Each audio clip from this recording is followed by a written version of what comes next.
मंगलम भगवान वीरो मंगलम गौतमो गणी मंगलम कुंद कुंदाद्यो जैन धर्मोस्तु मंगलम सर्वमंगल मांगल्यम सर्वकल्याणकारकम प्रधानम सर्वधर्माणां जैनम जयतु शासनम जैनम जयतु शासनम जैनम जयतु शासनम। यह पद्मनंदी पंचविंशति का नामक ग्रंथराज है। इसकी रचना आज से लगभग 1000 साल पहले आचार्य पद्मनंदी देव ने की है। 26 अधिकार हैं इस ग्रंथ में। मानो ये 26 ग्रंथ ही हैं। और पहला ग्रंथ धर्मोपदेशामृत नाम का हम पढ़ रहे हैं। 198 श्लोक है इसमें, जिनमें से हमने 111 श्लोक पढ़ लिए। आज हम 112 नंबर का श्लोक पढ़ेंगे। कल हमने पढ़ा कि आत्मा की बात बताने वाले दुर्लभ हैं, बाकी मनोरंजन करने वाले, मोह को बढ़ाने वाले तो बहुत हैं। तो आज उसी बात को आगे बढ़ाते हुए कह रहे हैं कि वीतरागता के पोषक शास्त्र के अभ्यास की महिमा है।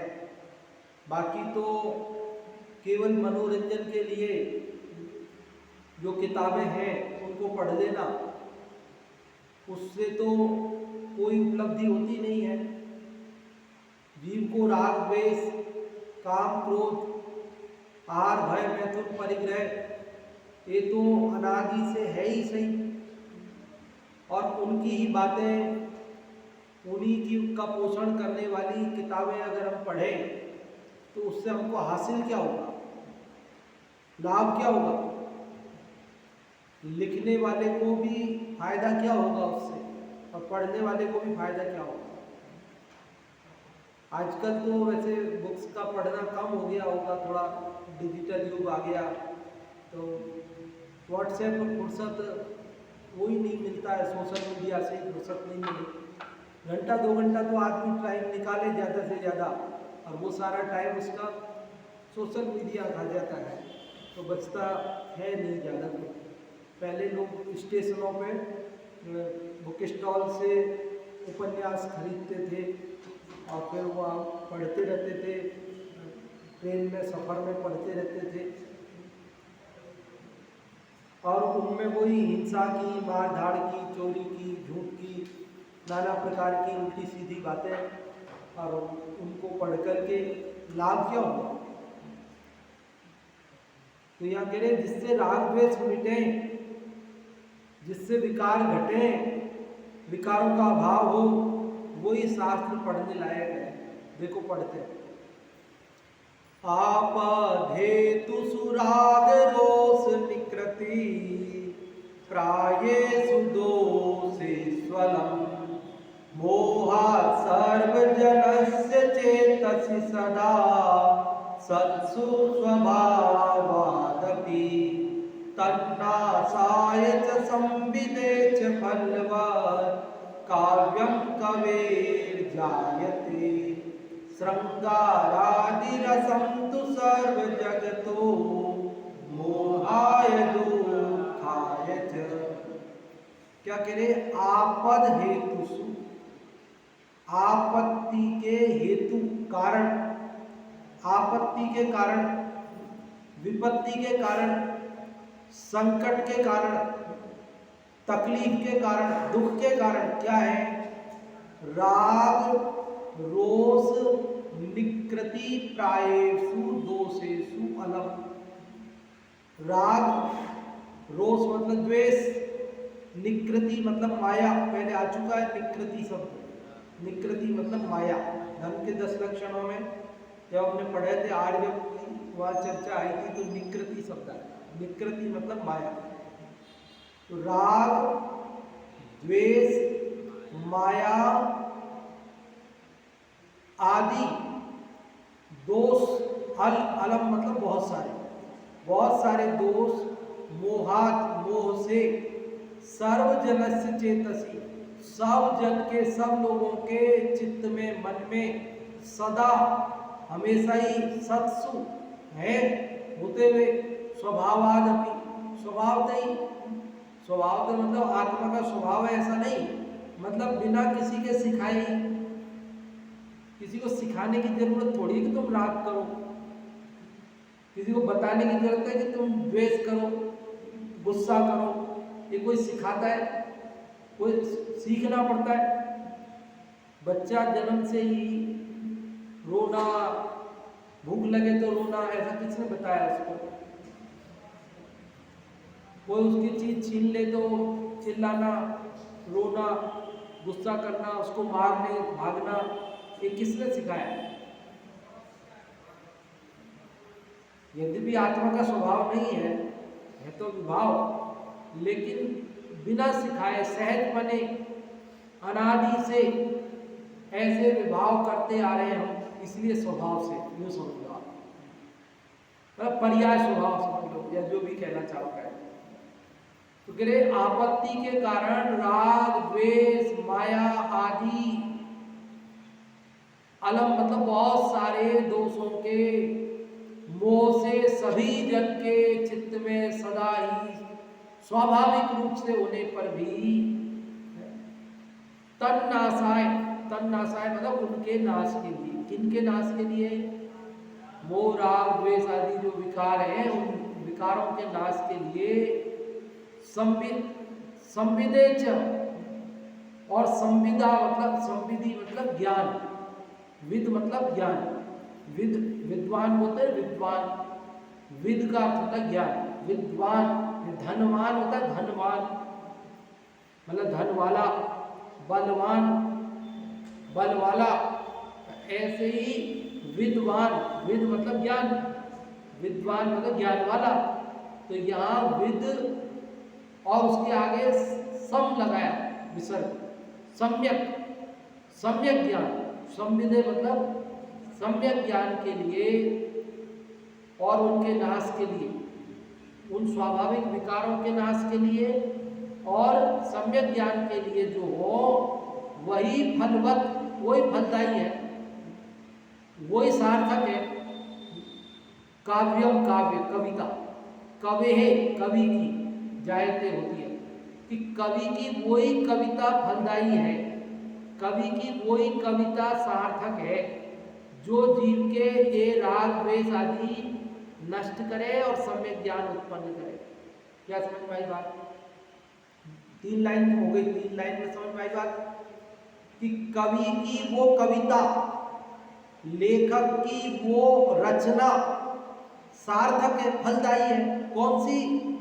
कि जिससे जीव के राग द्वेष माया लोभ काम क्रोध विकार नष्ट हो और उसे सम्यक ज्ञान की प्राप्ति हो। अब उल्टा लगा के देख लो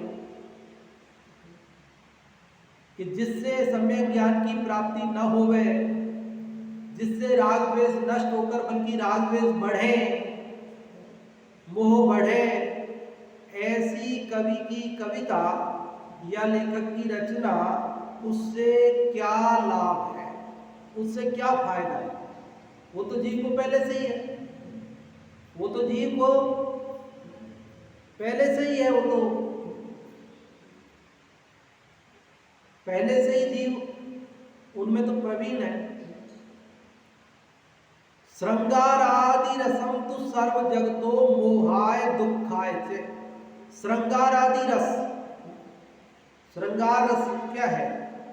कि जिसमें नायक नायिका का वर्णन किया जाता है, जिसमें नायिका के नक्सिक वर्णन होते हैं, सुंदरता के वर्णन होते हैं, संयोग वियोग नायक नायिका की दशाओं के चित्रण होते हैं, ये सब श्रृंगार रस। तो ये श्रृंगार रस से तो सब जगत मोह और दुख उत्पन्न होता है, इससे सब जगत को। श्रृंगार रस की कविताएं पढ़ के क्या होता है?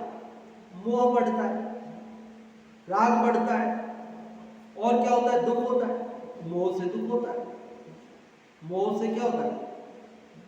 मोह से जीव दुखी होता है, इसलिए ऐसी श्रृंगार आदि रस की कविताओं से जीव का मोह बढ़ता है, दुख होता है, उससे क्या फायदा। इसलिए वही कविता पढ़ने लायक है, वही रचना, वही किताब पढ़ने लायक है जिससे क्या हो, मोह नष्ट हो, दुख नष्ट हो, सम्यक ज्ञान की प्राप्ति हो, विकारों का नाश हो। कौन से ग्रंथ पढ़ने लायक है? टोडरमल जी साहब ने लिखा मोक्ष मार्ग प्रकाशक में पहले अधिकार में, वांचने सुनने योग्य शास्त्र। कौन से शास्त्र वांचने सुनने योग्य है? तो कहते हैं हाँ,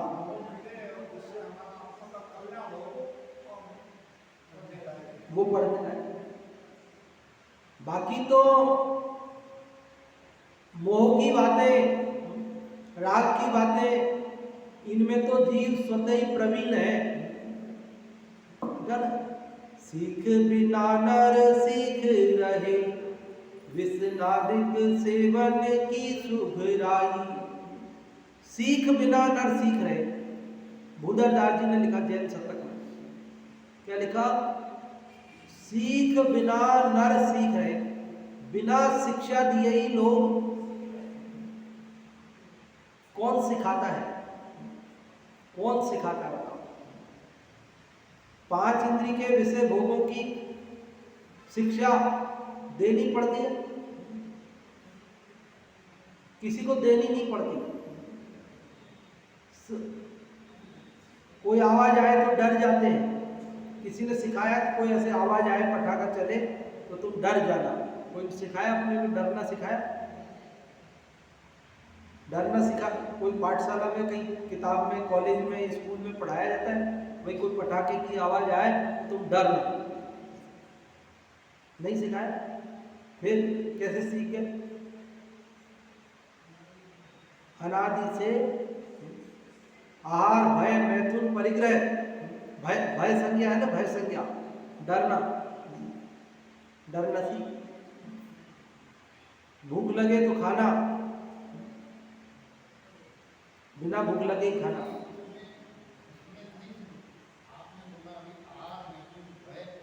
हाँ,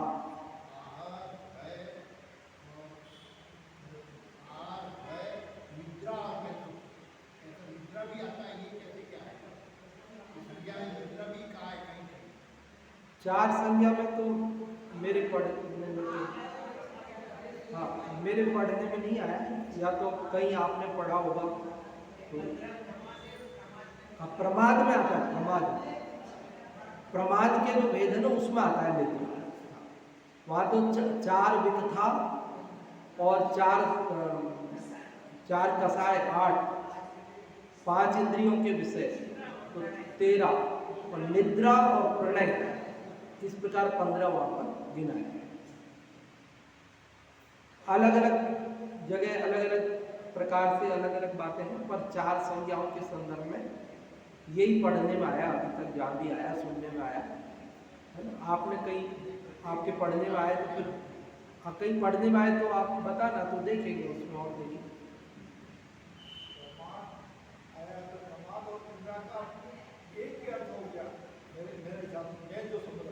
मतलब निद्रा प्रमाद का एक भेद है,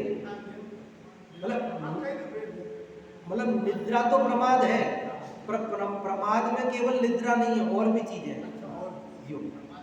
मतलब प्रमाद बड़ा है, प्रमाद में बहुत सारी चीजें हैं, उनमें निद्रा भी एक है। हाँ, और भी चीजें हैं, लेकिन वो निद्रा भी प्रमाद है, पर प्रमाद में निद्रा के अलावा और भी चीजें हैं।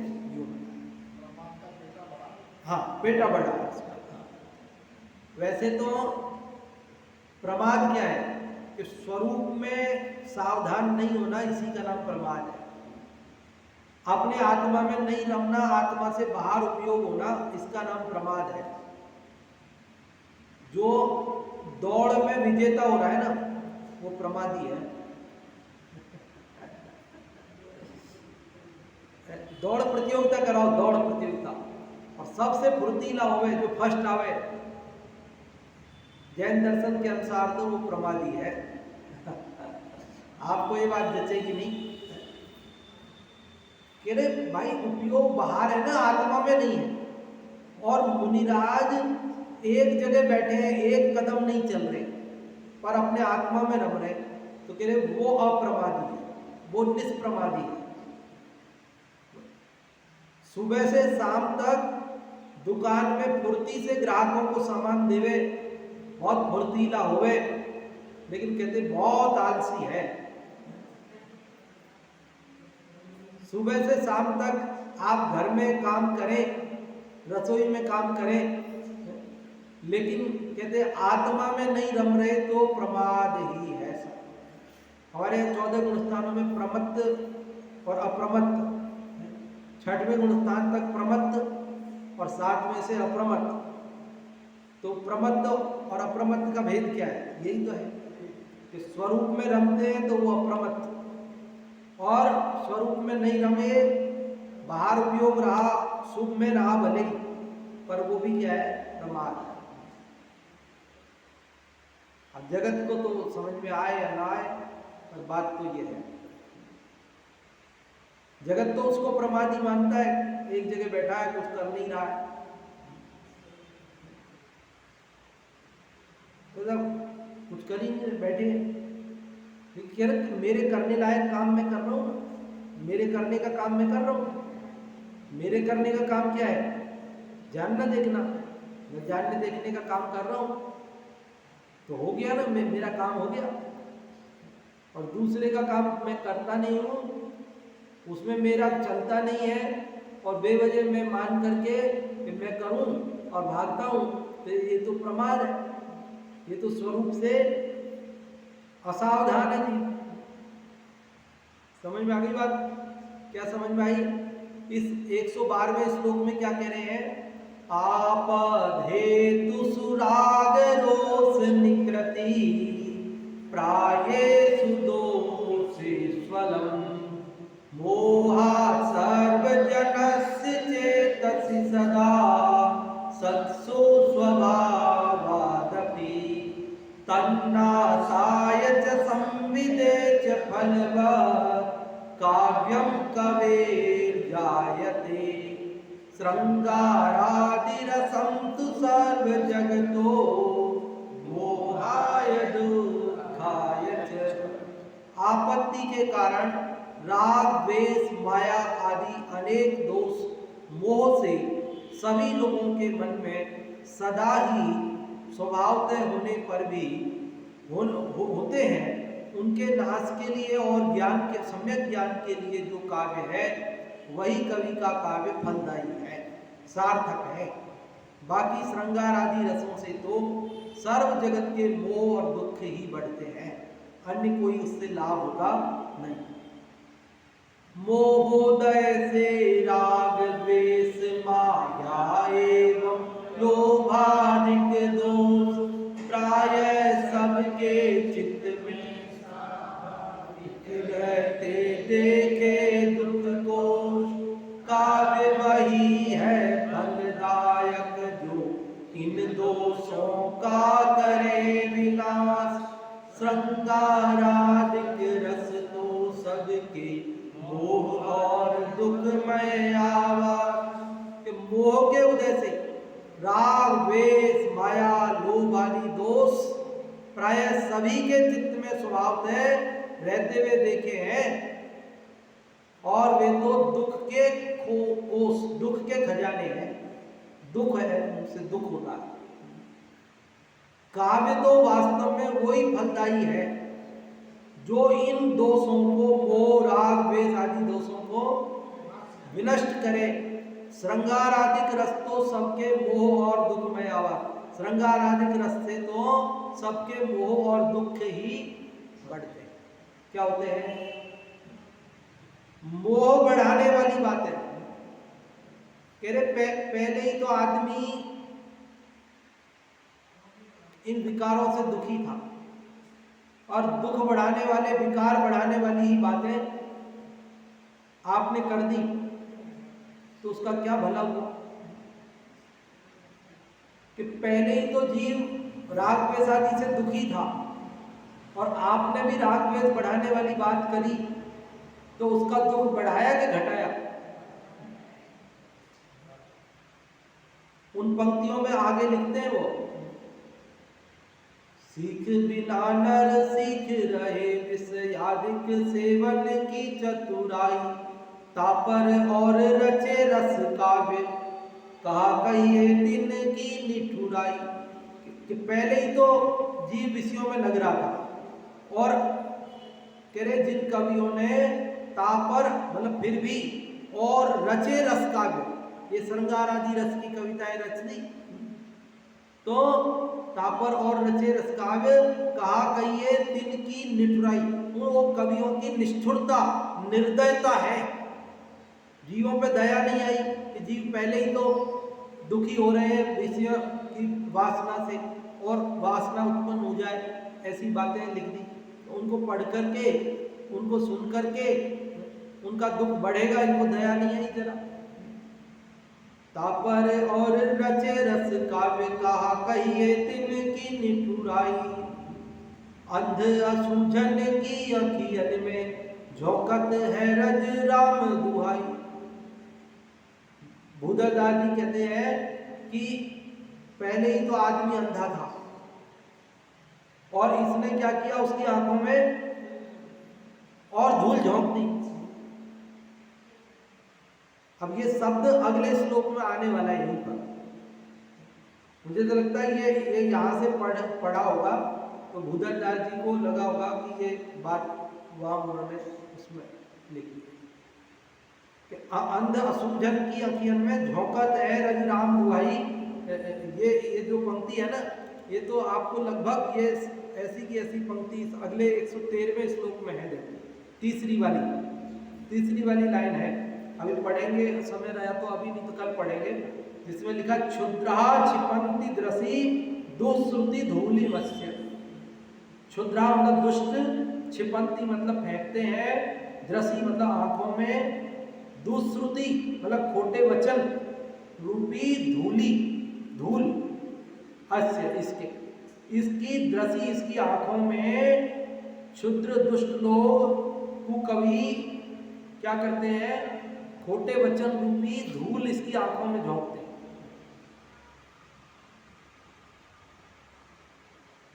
ये जीव पहले ही दुखी है दिन, और कोई दुख की बातें और बढ़ाने वाली,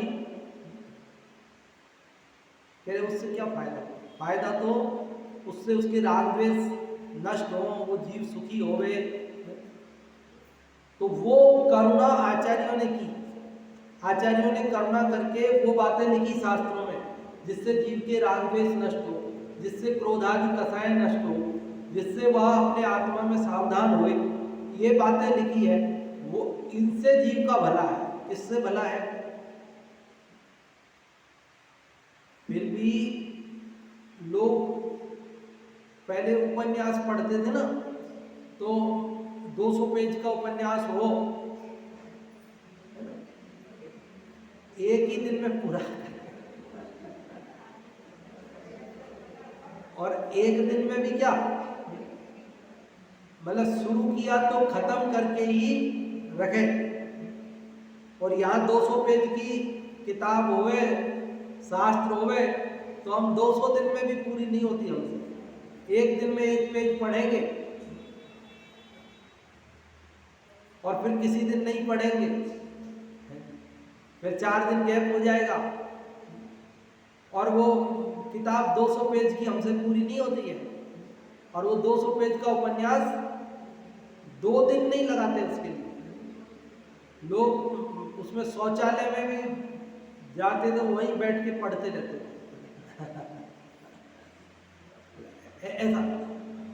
अभी कदाचित उपन्यास नहीं पढ़ते होंगे, तो अभी कितनी सारी चीजें हम पढ़ते हैं ना, व्हाट्सएप पे पढ़ते हैं, फेसबुक पे पढ़ते हैं, और जो चीजें अभी आ गई और नई चीजें आ गई, कुछ इंस्टाग्राम, ट्विटर, क्या चीजें, और तो उन पे पढ़ते रहते हैं, देखते रहते हैं, वीडियो देखते रहते हैं, हंसते रहते हैं, कभी रोते रहते हैं, उनके दुख को देखकर अपनी आंखों में आंसू आ जाते हैं। टीवी पे भी ऐसे ही होता है, जो लोग शाम को टीवी पे खोल के बैठ जाते हैं। अब एक सीरियल आया, आधा घंटा कहीं गया, झट दूसरा चालू हो गया, तो ये भी देख लेते हैं, आधा घंटा और गया, तो अभी तीसरा भी चालू कर देते हैं, ये भी देख लेते हैं। 2-2 घंटे, 3-3 घंटे लगातार देखते रहते हैं। पिक्चर आ रही है, 3 घंटे जा रहे हैं, देख रहे हैं, और बीच में विज्ञापन आ रहे हैं, वो भी देख रहे हैं, विज्ञापन भी देख रहे हैं। डॉक्टर कह रहे हैं भैया आंखों को रेस्ट दो, विज्ञापन के समय तो आंखें बंद कर लो, मत देखो उसकी तरफ, लेकिन उसमें भी देख रहे हैं। तो ऐसे कभी हम शास्त्र पढ़ते हैं 2-2 घंटे, 3-3 घंटे लगातार। ये तो गुरुदेव श्री का प्रताप है कि अभी पौन घंटे, 1 घंटे, और 1 घंटे से पौन रह गया। गुरुदेव श्री तो पूरा 1 घंटा करते थे, और अपन लोग तो पहले 1 घंटे करते थे, करते करते अब पौन घंटे पे आ गए। धीरे धीरे कहीं आधा घंटा नहीं हो जाए।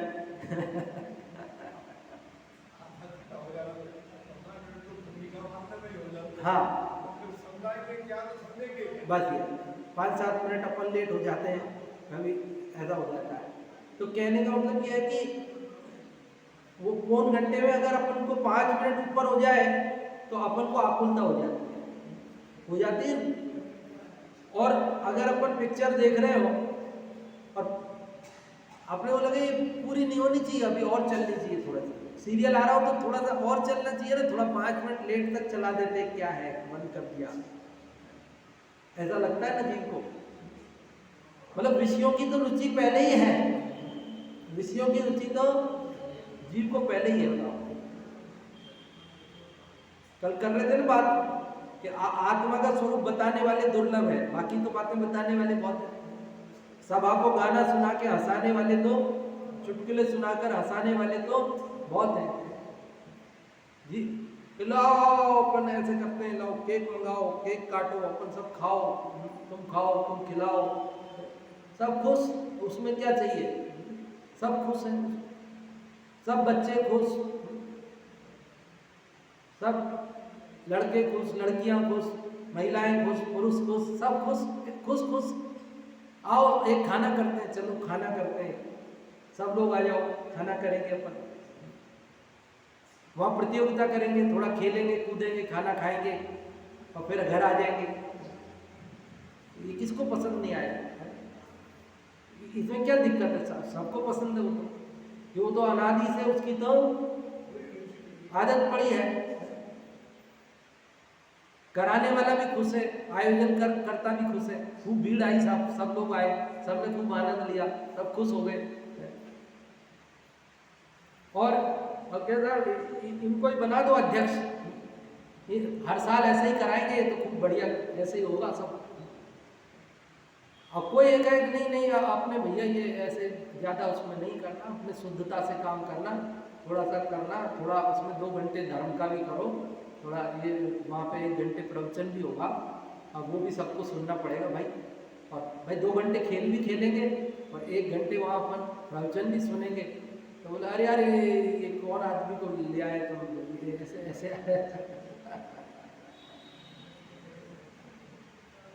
जीव को अनादि से जिन चीज़ों की आदत पड़ी है वो चीज़ें, तो उससे भला क्या किया आपने, उससे भला क्या किया, वो तो वैसे ही करता था। आपने अगर उसको कुछ इकट्ठा किया तो कुछ भला भी तो होना चाहिए उस जीव का, कुछ फायदा भी तो होना चाहिए उसका, लेकिन वो फायदे वाली बात तो गायब हो जाती है।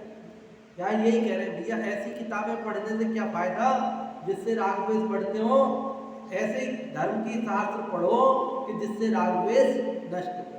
समझ में आ गई बात कि मोह के उदय से राग द्वेष माया लोभादि दोष प्राय सभी जीवों के चित्त में स्वभावतः रहते हुए देखे जाते हैं, जो दुख के कारण है। काव्य तो वही फलदायी है जो दोषों का नाश करता है। श्रृंगार आदि रस्तों सबके मोह और दुख को बढ़ाते हैं। अर्थ पढ़ते हैं। समस्त मनुष्यों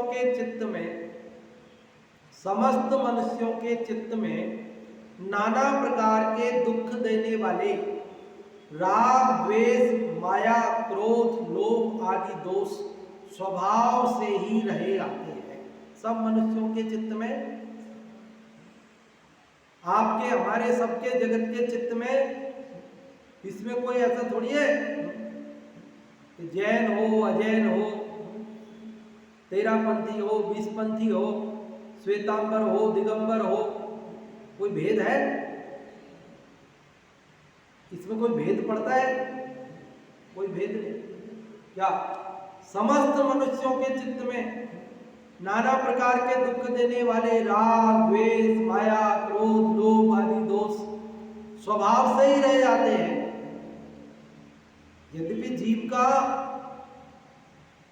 त्रिकाल स्वभाव ऐसा नहीं है, परमार्थ स्वभाव ऐसा नहीं है, पर अनादि से ऐसा करता आया है।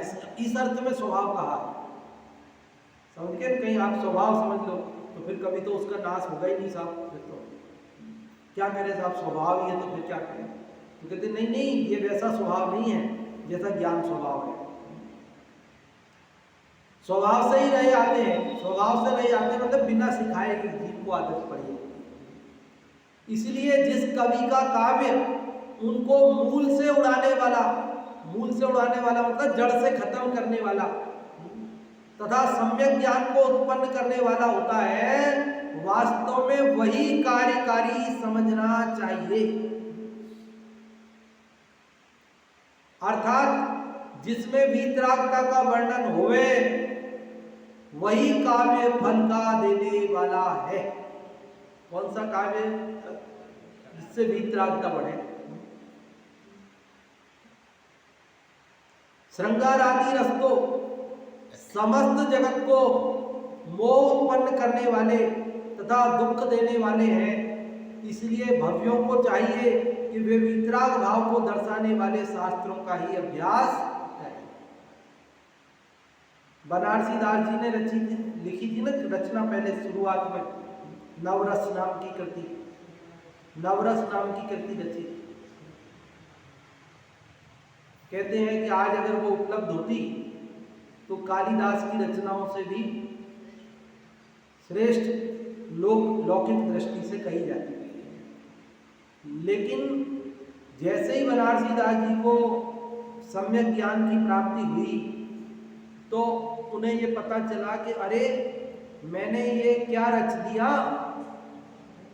इसको पढ़कर जीवों को वासना बढ़ेगी और उसमें निमित्त मैं होऊंगा, ऐसा महापाप, ओहो इतना अपराध हो गया। और उन्होंने उसको यमुना नदी, कौन सी नदी, गोमती नदी में बहा दिया उसको। कोई कवि एक कविता कैसे लिखी जाती है, कितनी मेहनत से लिखी जाती है, आसान बात नहीं है। अपन पढ़ रहे हैं ना श्लोक, मात्राओं की गिनती है, कहाँ श्वास रुकना है उसकी गिनती है, हर चीज की गिनती है ना।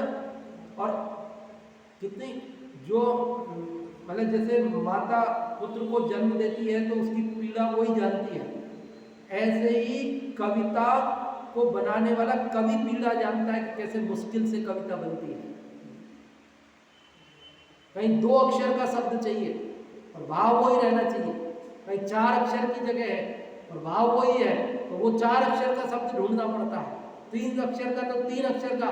कहीं इसमें भी नियम है, कहाँ रस्व आएगा, दीर्घ आएगा, तो वो वैसा का वैसा शब्द चाहिए। जैसे राजा के पास कोष नहीं हो ना, धन नहीं हो तो राजा दुखी होता है, काम नहीं चलता ना उसका। ऐसे ही कवि के पास कोष नहीं होता ना, शब्द कोष, तो वो दुखी रहता है। उसको एक ही अर्थ के 50 शब्द आते हैं तब कविता बनती है। इतनी मुश्किल से कविता बनाई उसने, और कविता नहीं, कविता की पूरी किताब, और वो किताब गोमती नदी में बहा दी। बहुत हिम्मत का काम है। नहीं तो ज्ञान हो जाए उसके बाद भी ठीक है, ज्ञान की बातें लिखेंगे, पर ये भी एक रचना हमने ऐसी जोरदार की, तो इतिहास तो याद रखेगा, लोग देखेंगे। इसके लिए उसको भी रखो और दूसरी भी बनाते हैं और ये भी रखो। लेकिन उन्होंने कहा कि नहीं, ऐसी रचना का हमें नहीं रखना है, क्योंकि जिसको पढ़कर लोगों के राग द्वेष बढ़े, ऐसी रचना से क्या फायदा। उन्होंने उसको गोमती नदी में बहा दिया। हिम्मत का काम है। तो तो ये ऐसे ही एकांतवाद के पोषक, ये तो विषयादित्य के पोषक और एकांतवाद के पोषक, एकांतवाद की पोषक रचनाओं को पढ़ने से भी लाभ नहीं है। जो अनेकांतवादी स्यादवादमय जिनागम है वही एकमात्र शास्त्र पढ़ने लायक है। ये जो स्यादवादमय जिनवाणी है यही पढ़ने लायक है। बाकी एकांतवाद दूषित समस्त विषयादिक पोषक अप्रशस्त रागी कुमतिन कृत श्रुताभ्यास सो है कुबोध बहुदेन त्रास, बहुत दुख देने वाला है। एकांतवाद के पोषक कहलाते तो वो भी धर्म की किताबें हैं, पर उन धर्म की किताबों में धर्म नाम की चीज नहीं है। क्या नहीं है? एकांतवाद का पोषण करने वाली जो जगत में पुस्तकें हैं वे सब क्या है? दुख देने वाली है जीव को। अनादि से जीव तो दुखी था मिथ्या मान्यता से, और उनको पढ़कर और उसकी मिथ्या मान्यता पुष्ट हो गई। ये व्रत करो, इससे तुम्हारे पति की उम्र लंबी हो जाएगी। ये कथा सुनो और ये पढ़ो, क्या होगा? ये जीव को पहले ही तो मिथ्या मान्यता थी, पर आपने और ऐसी मिथ्या मान्यता, हमारे जैनों में भी चलते हैं,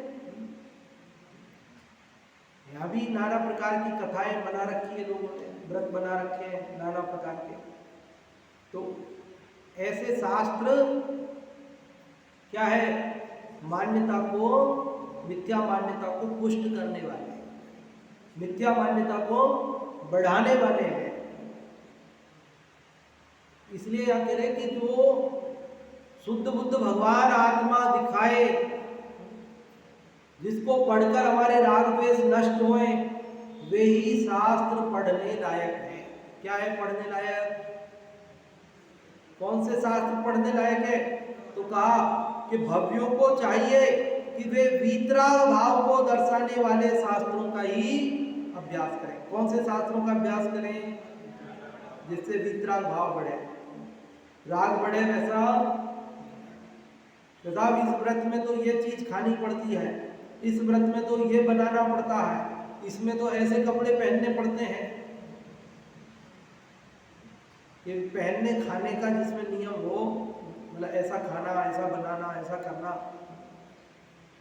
मतलब संयम के प्रेरक हो तो अलग बात है। और बाकी केवल जैसे जगत में कहते थे, आप बोले, एक जना कह रहा था, बोले व्हाट इज फास्ट, व्रत क्या है? तो बोले चेंज ऑफ डाइट, भोजन का बदलाव, यही फास्ट है। रोज अन्न खाते हैं, आज फल खाएंगे, ये हो गया हमारा व्रत। रोज हम दाल रोटी चावल सब्जी खाते थे, और आज हम क्या करेंगे? फलाहार में ड्राई फ्रूट्स खाएंगे और रोटी नहीं खाएंगे।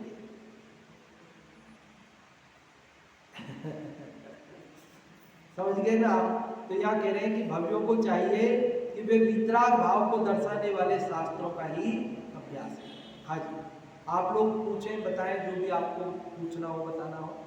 इस 112वें श्लोक में आपको क्या समझ में आया?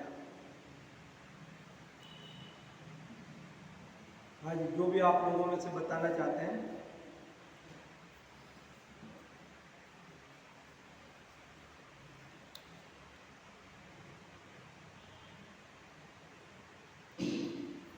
आपत्ति से तो राग द्वेष माया और अनेक प्रकार के दोष और मोह ये सदा स्वाभाविक है।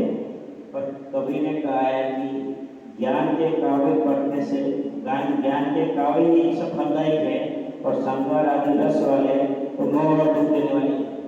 हाँ जी, आपत्ति के कारण सर्व दोष जीव को पहले से ही है, और उनको नष्ट करने वाला, ज्ञान उत्पन्न करने वाला शास्त्र ही फलदायी है।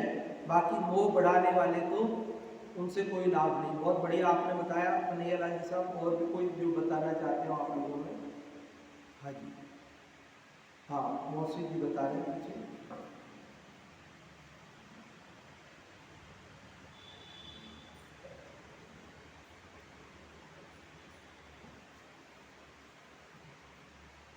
मोह के उदय से यह जीव राग द्वेष माया लोभ दोष प्राय ये तो सभी जीवों में स्वभाव से ही देखे जाते हैं, परंतु जो काल ऐसे काल है जो कि फल को देने वाले हैं या अपने दोषों को दूर करने वाले हैं, वही काव्य कार्यकारी है।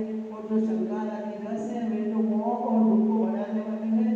इसलिए इनका मतलब ऐसे शास्त्र की रचना नहीं करनी चाहिए और ऐसे शास्त्र पढ़ना भी नहीं चाहिए। हाँ जी, बहुत बढ़िया आपने बताया कि श्रृंगार आदि रस के बढ़ाने वाले शास्त्र तो मोह बढ़ाने वाले, दुख बढ़ाने वाले हैं, उनको पढ़ने से लाभ नहीं है, उनकी रचना से लाभ नहीं है। वीतरागता के बढ़ाने वाले शास्त्र ही वाचने सुनने योग्य शास्त्र है। ये बात हमने आज यहाँ पढ़ी और कल और इसी से जुड़ी हुई बात आगे बढ़ेगी अगले श्लोक में, वो अपन कल